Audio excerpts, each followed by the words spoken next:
நண்பர்களே, நாம் நம் பக்தி சிந்தனா சேனலில் ஸ்ரீ ஸ்ரீ ஸ்ரீ ராகவேந்திர சுவாமிகளின் கிரந்தங்களை பற்றிய விளக்க உரைகளை அருளிய ஸ்ரீ சுவாமிகளின் கொள்ளுப்பேரர் ஸ்ரீ வாதீந்திர தீர்த்தரின் ஸ்ரீ குருகுணஸ்தவனம் என்னும் நூலின் மகிமைகளை ஏற்கனவே நாம் நமது வீடியோ எண் 117 மூலம் கண்டறிந்தோம் அல்லவா.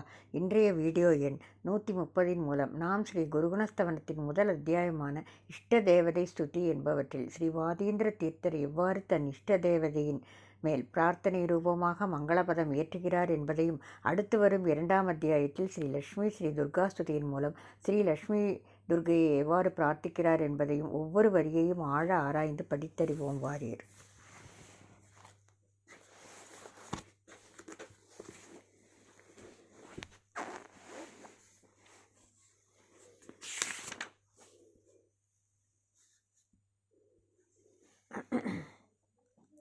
ஸ்ரீ ஸ்ரீ ஸ்ரீ வாதீந்திர தீர்த்தரளிய குருகுணஸ்தவனம்.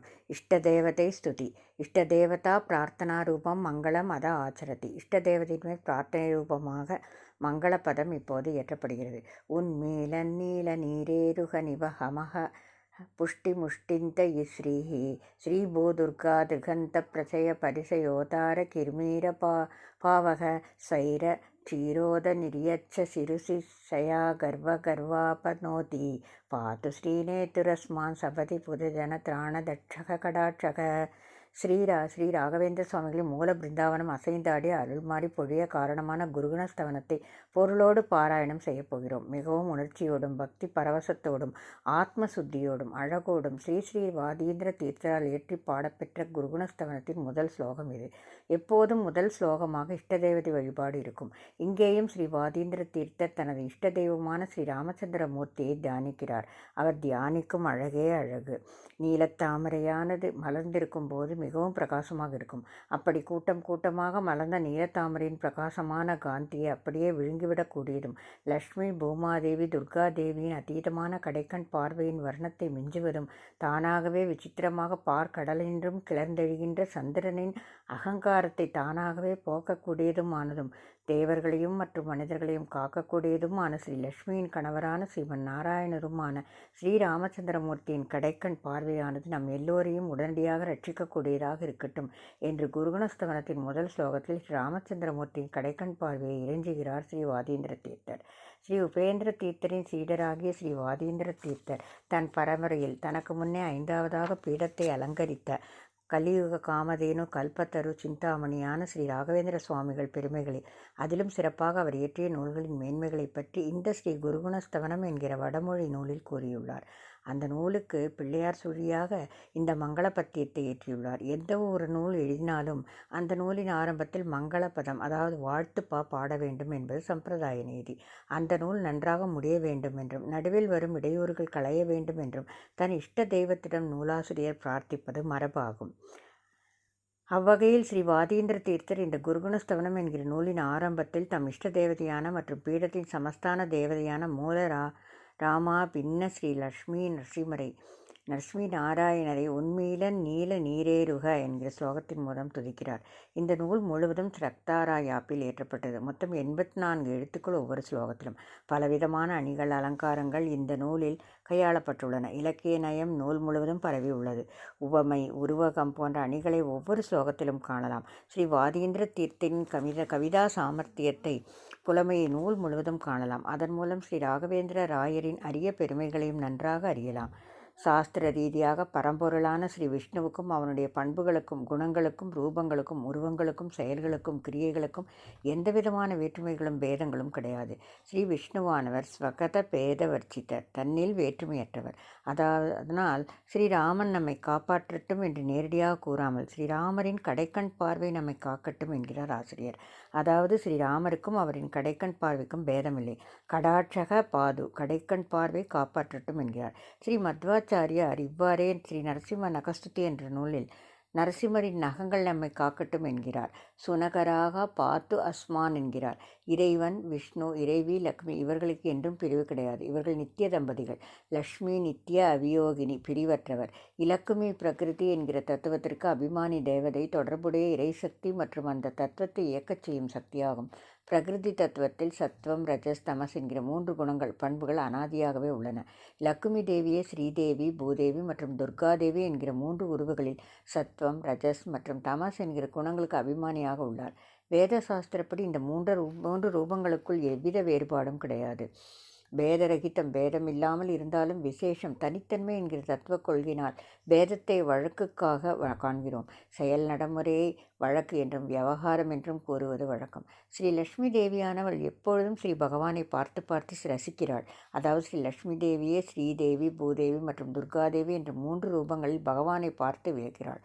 இந்த உயரிய தத்துவத்தை தான் இங்கே ஸ்ரீ பூ துர்கா திருக்கந்த பிரசய பரிசய உதார கிர்மீர பாவக என்ற சொற்றொடரால் ஆசிரியர் குறிப்பிடுகிறார். விஷ்ணு எப்படி இருக்கிறார்? ஸ்ரீதேவி, பூதேவி மற்றும் துர்காதேவி இவர்களின் கடைக்கண் பார்வைகளினால் அதிக உற்சாகமும் மற்றும் உத்கிருஷ்டமான சித்திரவர்ணங்கள் உடையவராகவும் உள்ளார். கீர்மீர பாவம். ஸ்ரீதேவி வெளுப்பாகவும் ஸ்வேதவர்ணம், பூதேவி சிவப்பாகவும் இரத்தவர்ணம், துர்காதேவி கருப்பாகவும் கிருஷ்ணவர்ணம் இருக்கிறார்கள். அவர்கள் பார்க்கும் பார்வைகளினால் அவர்களுக்கு அவரவர் வர்ணத்தில் பகவான் தோற்றமளிக்கிறார். ஆகையால் பகவான் விசித்திர வர்ணங்கள் உடையவராக விளங்குகிறார். இதுவும் சாஸ்திர ரகசியமே. கிருமீர பாவம் என்பதன் மூலம் இதை வெளிப்படுத்துகிறார் ஆசிரியர். அந்த தேவிகளின் கடைக்கண் பார்வை எவ்வாறு உள்ளது என்பதை ஓமை அணியின் மூலம் ஆசிரியர் அழகாக விவரிக்கிறார். உன்மேலன் நீல நீரேருக நிவக மகக புஷ்டிம் முஷ்டிந்தை ஸ்ரீஹி. அதாவது அப்பொழுதே மலர்ந்த அகன்ற நீல கருங்குவளைகளின் தாமரைகளின் கூட்டத்தின் காந்தியை ஒத்த கண்களினால் பானம் செய்கிற என்கிறார். இறைவனின் சௌந்தரியத்தை, அழகை ரசித்து இலக்குமி கண்களால் அந்த அழகை பருகுகிறார் என்று காவிய நடையில் கூறுகிறார். லட்சுமி தேவியே எவ்வளவு முயன்றாலும் இறைவனை சம்பூர்ணமாக அறிய முடியாது என்கிறது சாஸ்திரம். இறையருள் பார்வை கடாட்சம் எப்படி உள்ளது என்பதை இன்னொரு திருஷ்டாந்தத்தின் மூலமும் தெரிவிக்கிறார். ஸ்வைரட்சீர உத நிரியத் சசி ருசி நிசய ஆகர்வ கர்வ அபனோதிகி. அதாவது தன் நிச்சயினால் பார்க்கடலிலிருந்து மேலே எழுந்த சந்திரனின் நிலவின் காந்தியின் கூட்டத்தின் தன்மையின் கர்வத்தை, அகங்காரத்தை நிராகரித்தவர். அதாவது நிலவு தன்மையாக இருக்கும் எனும்போது பல நிலவுகளின் காந்தி பிரகாசம் எவ்வளவு தன்மைகளாக இருக்கும், அதையும் மீறிய பார்வை உடையவர் என்பதால் இறைவனின் பார்வை அருட்கடலே. நிலவு, சந்திரன் பார்க்கடல் கடையும் பொழுது பிறந்தது, தோன்றியது என்பதை அனைவரும் அறிவர். மற்றும் கடைக்கண் பார்வை எவ்வாறு உள்ளது என்பதை புத ஜனத்ராண தட்ச ஸ்ரீநேதுகு கடாட்சக அஸ்மான் பாதுகு என்கிறார். அதாவது அறிஞர்கள் மற்றும் பக்தர்கள், புதஜன என்றால் அறிவுடைய பக்தர்கள், அபரோக்ஷ ஞானிகள் என்று பொருள். இவர்களை காப்பதில் திறனுள்ள லட்சுமி தேவியின் தலைவனான ஸ்ரீ விஷ்ணு மூலராமரின் கடைக்கண் பார்வை நம்மை காக்கட்டும் என்கிறார்.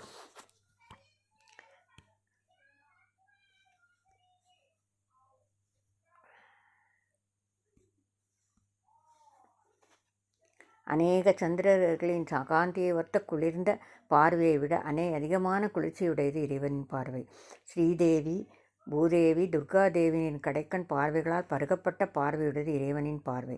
அன்று மலர்ந்த தாமரைகளின் காந்தியை விட அதிகமானது இறைவனின் பார்வை. இச்செயல் முழுவதும் ஓமை அணி பரவி உள்ளதை நன்றாக காணலாம். ஸ்ரீ லட்சுமி ஸ்ரீ துர்கா ஸ்துதி. இதக பரமேகேன ஸ்லோகேன ஸ்ரீயம் துர்காம் சார்த்தயதே. இப்பொழுது இன்னொரு துதி மூலம் ஸ்ரீ லட்சுமி துர்கையை பிரார்த்திக்கிறார்.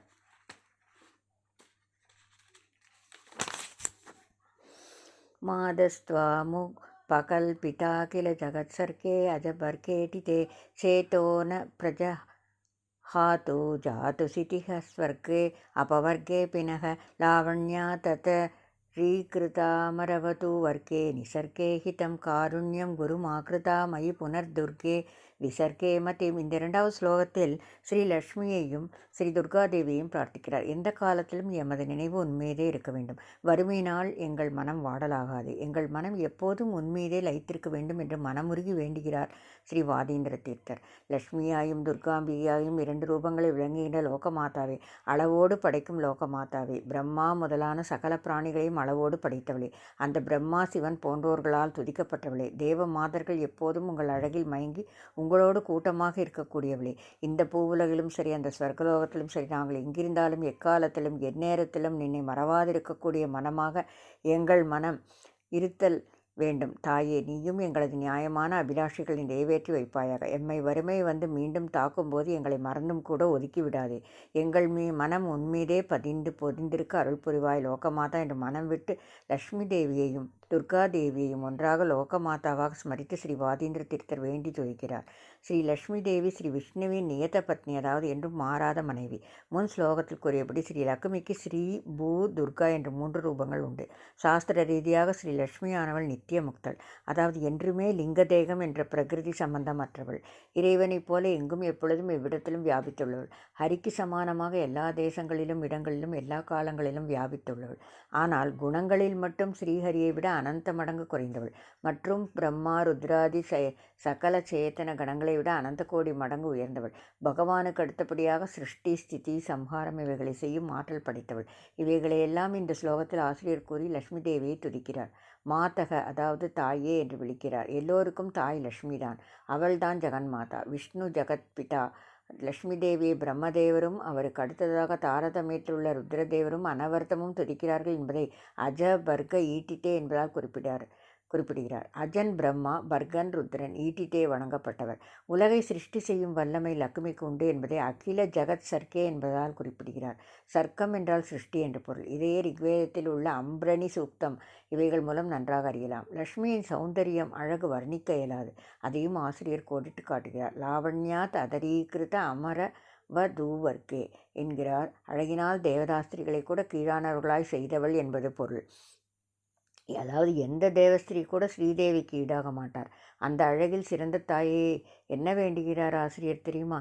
ஜாதசித்தபி, எப்பொழுதும் கூட இக இந்த பூலோகத்தில் மற்றும் ஸ்வர்கலோகத்தில் மற்றும் அபவர்க்கே மோட்சத்தில் வீடுபேற்றில் கூட நக நம்முடைய சேத்தக மனம் துவாம் உன்னை பிரஜஹாத்து விட்டுவிடாது இருக்கட்டும், அதாவது நாம் எந்த இடத்தில் இருந்தாலும் மனம் மட்டும் லட்சுமியிடம் லயித்திருக்கட்டும் என்று வேண்டுகிறார். மற்றும் மையி என்னிடத்தில் நிசர்கே ஹிதம், ஸ்வபாவமாக உன்னிடம் உள்ள காருண்யம் குரு, கருணையை செய்வாயாக. மற்றும் விசர்கே மத்தியும், உன்னை மறந்து விடுவதில் புத்தியை மாக்கிருத்த செய்ய வேண்டாம். ஹே துர்கே, துர்கையான லக்குமியே என்கிறார். இறைவனின் அருளும் இறைவியாளருளும் இன்றி குருவை தொழ முடியாது என்பதை சுட்டிக்காட்டவே நூலாசிரியர் முதல் 2 செய்யுள்களில் இறைவனையும் இறைவியையும் துதிக்கிறார்.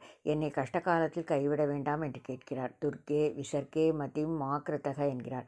தத்துவ கொள்கைகளும் ஆங்காங்கு இந்த ஸ்லோகத்தில் வருகிறது. பூஜ்யாய ராகவேந்திராய சத்யதர்மரதாய ச பஜதாம் கல்பவ்ருக்ஷாய நமதாம் காமதேனவே.